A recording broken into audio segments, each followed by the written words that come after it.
तरल नहीं होता, इसमें बहुत कुछ होता है, जैसे पोषक और संदेशवाहक तत्व और शारीरिक कचरा भी। हमारे रक्त प्रवाह में अरबों ब्लड सेल्स होते हैं और जब ये सेल्स मर जाते हैं तो उनके बचे हुए हिस्से भी खून में ही रह जाते हैं। इसके अलावा रोगाणु भी शरीर में रक्त के जरिए गति करते हैं और यहीं से स्प्लीन की भूमिका शुरू होती है।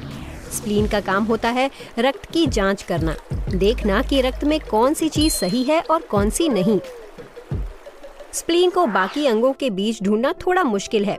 ये पेट के बाएं कोने पर निचली पसलियों, लिवर, पेट और किडनी के बीच दबी होती है।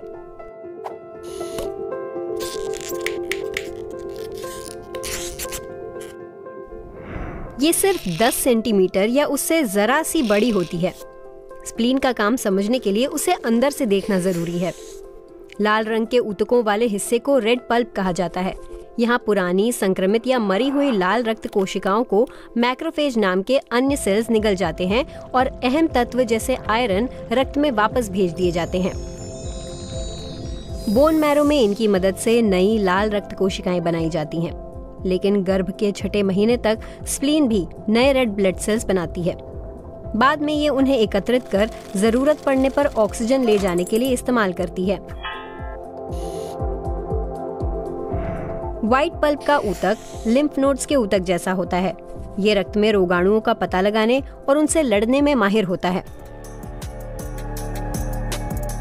मैक्रोफेज इस प्रक्रिया में अहम भूमिका निभाते हैं। वो पहले हानिकारक बैक्टीरिया को ढूंढते हैं, फिर उन्हें निगलकर एसिड और एंजाइम की मदद से तोड़ते हैं। रोगाणुओं का पता लगने के बाद उनकी जानकारी प्रतिरक्षा प्रणाली में मौजूद अन्य कोशिकाओं तक पहुंचाई जाती है ताकि उन्हें पहचाना जा सके। और स्प्लीन श्वेत रक्त कोशिकाओं को भी रोगाणुओं से लड़ने के लिए ट्रेन करना शुरू कर देता है। हालांकि स्प्लीन अहम है, लेकिन हम जरूरत पड़ने पर इसके बिना भी जी सकते हैं। अन्य अंग जैसे लिवर, बोन मैरो, थाइमस और लसिका तंत्र इसकी कमी को पूरा कर सकते हैं। लेकिन जिनकी स्प्लीन निकाल दी जाती है, उनका इम्यून सिस्टम तरल नहीं होता, इसमें बहुत कुछ होता है, जैसे पोषक और संदेशवाहक तत्व और शारीरिक कचरा भी। हमारे रक्त प्रवाह में अरबों ब्लड सेल्स होते हैं और जब ये सेल्स मर जाते हैं तो उनके बचे हुए हिस्से भी खून में ही रह जाते हैं। इसके अलावा रोगाणु भी शरीर में रक्त के जरिए गति करते हैं और यहीं से स्प्लीन की भूमिका शुरू होती है। स्प्लीन का काम होता है रक्त की जांच करना, देखना कि रक्त में कौन सी चीज सही है और कौन सी नहीं। स्प्लीन को बाकी अंगों के बीच ढूंढना थोड़ा मुश्किल है। ये पेट के बाएं कोने पर निचली पसलियों, लिवर, पेट और किडनी के बीच दबी होती है।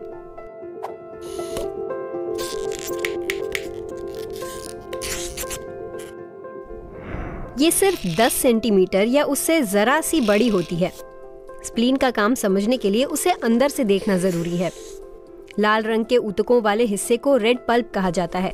यहाँ पुरानी, संक्रमित या मरी हुई लाल रक्त कोशिकाओं को मैक्रोफेज नाम के अन्य सेल्स निगल जाते हैं और अहम तत्व जैसे आयरन रक्त में वापस भेज दिए जाते हैं। बोन मैरो में इनकी मदद से नई लाल रक्त कोशिकाएं बनाई जाती हैं, लेकिन गर्भ के 6ठे महीने तक स्प्लीन भी नए रेड ब्लड सेल्स बनाती है।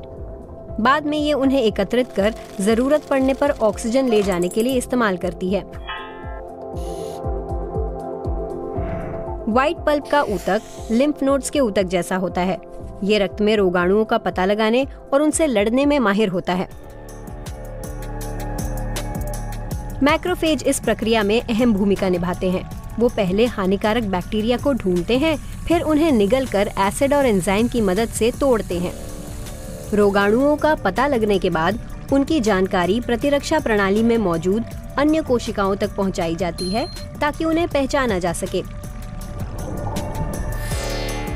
और स्प्लीन श्वेत रक्त कोशिकाओं को भी रोगाणुओं से लड़ने के लिए ट्रेन करना शुरू कर देता है। हालांकि स्प्लीन अहम है, लेकिन हम जरूरत पड़ने पर इसके बिना भी जी सकते हैं। अन्य अंग जैसे लिवर, बोन मैरो, थाइमस और लसिका तंत्र इसकी कमी को पूरा कर सकते हैं। लेकिन जिनकी स्प्लीन निकाल दी जाती है, उनका इम्यून सिस्टम